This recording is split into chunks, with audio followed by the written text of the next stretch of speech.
Hello, Lumen official employees / mudbeards, and I guess I want to start off by asking, are you okay? Universally, they just gave us a really great episode with episode 7 of season 2 of Severance, and I gotta say, it was definitely my favorite episode of the entire series.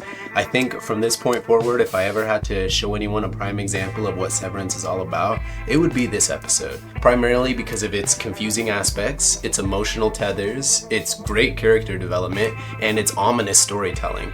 All 4 of those aspects are what keeps Severance a great story to watch altogether, and they perfectly encapsulated all those elements in just one single episode.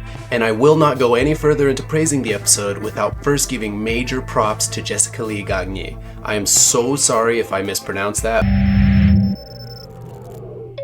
See, Jessica was the director of this episode, and she had done an amazing job.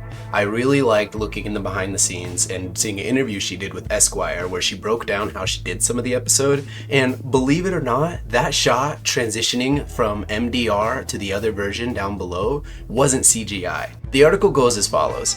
There's a shot that goes from the MDR to the control room downstairs via electrical cables. There's no CGI in it, it's all real, we actually shot through the cables. It was the most laborious thing I have ever done as a DP. It was the biggest side project of this show, and so many people participated in it. You should see the rig for it. The camera goes through the internal part of the desk. There's a pulley moving it in, which is just insane to read about because I was considering the opening running shot of Mark going through the hallways was probably going to be the biggest significant shot throughout the season, but this episode the cinematography was peak. I also wanted to add another part of the article where she kind of breaks down her own personal experiences and how she implemented that within the story in some way, shape, or form. To read it verbatim, she breaks down the importance of having a woman be the director of the episode. The article states, "Someone close to me went through a similar journey as Gemma. Even one of the scenes with her closing the door in the bathroom is something I lived, that I saw her do when she was breaking down. It's the first time in Severance where we're fully in a female perspective. The episode is Gemma's episode. I wanted to accompany her through that story, and I felt like I was suited to tell it." I genuinely think some of the best stories are from those who incorporate personal life experiences within the story in some way, because it really provides a unique perspective. Either way, I just had to start off by giving full major props to Jessica because her directorial skills are what had me very much on the edge of my seat for most of the episode. The writing was also great as well, don't get me wrong. Speaking of the writing, let's go into how hard it is to write a situation with a character being trapped. In most narratives, if you incorporate a sequence where a character is trapped, one of the biggest aspects you have to tackle is making the audience feel like they are trapped with them. Part of that is understanding that as an audience member, we separate ourselves from the character circumstances that they're actually going through, but this episode is a perfect example of how they still made us feel trapped as a viewer. Basically, see, throughout this entire episode, she is imprisoned in this huge, elaborate mousetrap with no real hope of escaping. It's crazy to see because even the innies on the severed floor, seemingly above the exports hall, are struggling to get out or find a way to gain agency in their life, and she is a level even lower, presumably on the level that Petey was referring to when he was talking about people who were on a floor where they could never leave. We see within the episode she fully missed Mark and just wanted to get out of there. She even at one point attempted to break the jumpsuit guy's fingers, which, side note, I definitely want to do a video on that guy. That's coming later. She has to rely fully on Miss Casey's cooperation to be able to escape. And it's really sad seeing the parallel between Miss Casey being sent down there while there was some time between, in her eyes, twice in a row. Imagine this entire circumstance if the trap Gemma was caught in was actually just her in a room with a locked door. Wouldn't it be as intense, right? Would it hit as hard? See, building a trap mainly involves having your audience feel like there is no escape, and this episode illustrated that perfectly to me. I genuinely was wondering after the episode was over how it was possible any of the characters were going to get a happy ending.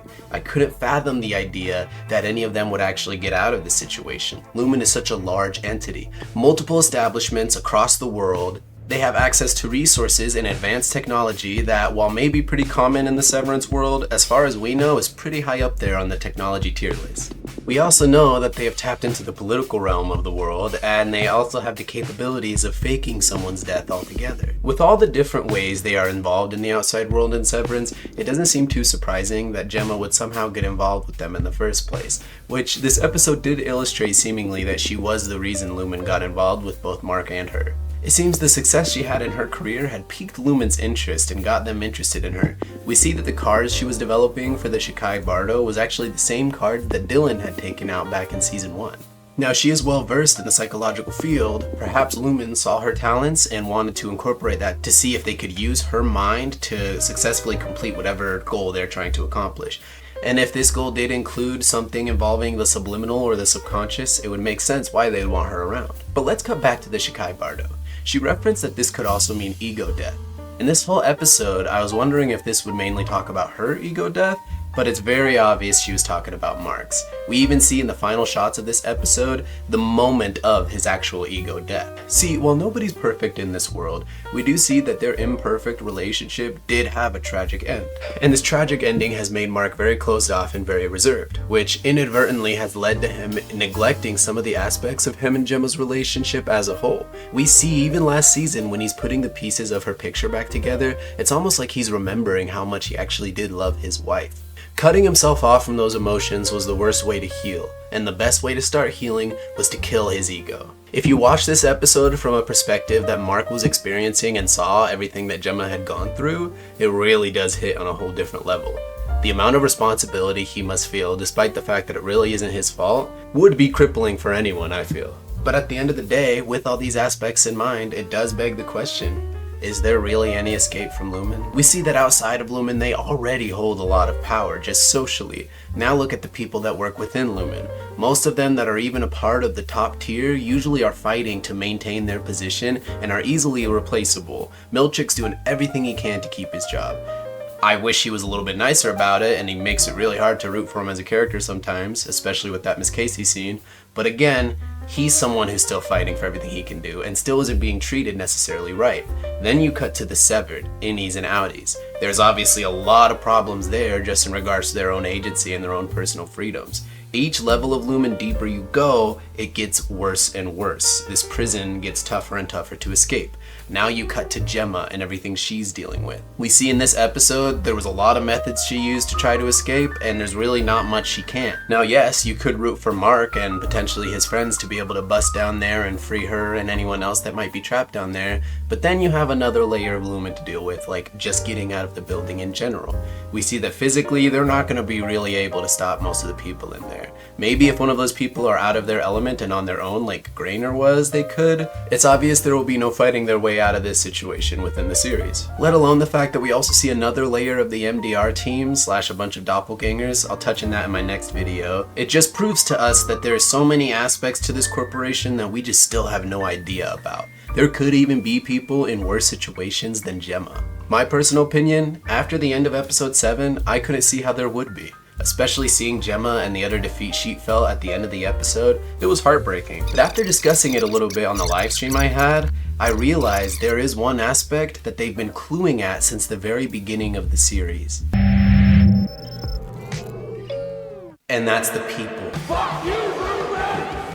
The one way you take down Lumon as a conglomerate is the people. If they can get substantial evidence for the horrible things Lumon is doing as a corporation and release that to the public, and maybe even get Lumon employees like Milchick or someone else to provide testimony against them, they could potentially take down Lumon as a whole. And while Lumon could still work as a shady secret organization, or well, less developed one, it would negate a lot of the access to power that they do have. Petey's daughter was a perfect symbol for why Lumon was wrong and corrupt in the first place. And her involvement within Mark's story is what really helped propel him down the path to really going against Lumon as a whole. The people are the key to how Lumon is stopped. We haven't seen much of the vocal resistance to Lumon this season, and I think that's smart, because if they keep showing us bits of them, we're gonna keep being reminded that there is hope. But that is the thing, there is hope.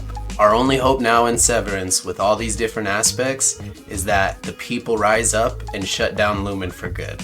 Otherwise, I honestly can't see any other way all the characters can escape this situation. Either way, this is a phenomenal episode. By the end of season 1, I was really debating if I was Team Helly and Mark or Team Gemma and Mark, but this episode single-handedly made me full Gemma. Sorry Helly, sorry Helena, y'all are great characters, but I'd gladly trade her for Gemma any day, 100%. But I want to know what you guys think. Is there actually any escape for these characters? Are you Team Helly or Team Gemma? Will I ever get a haircut? I don't know, but let me know down below. Either way, thank you so much for watching. A lot of Severance theories coming out here very soon, but have yourself a good rest of your day. Yes.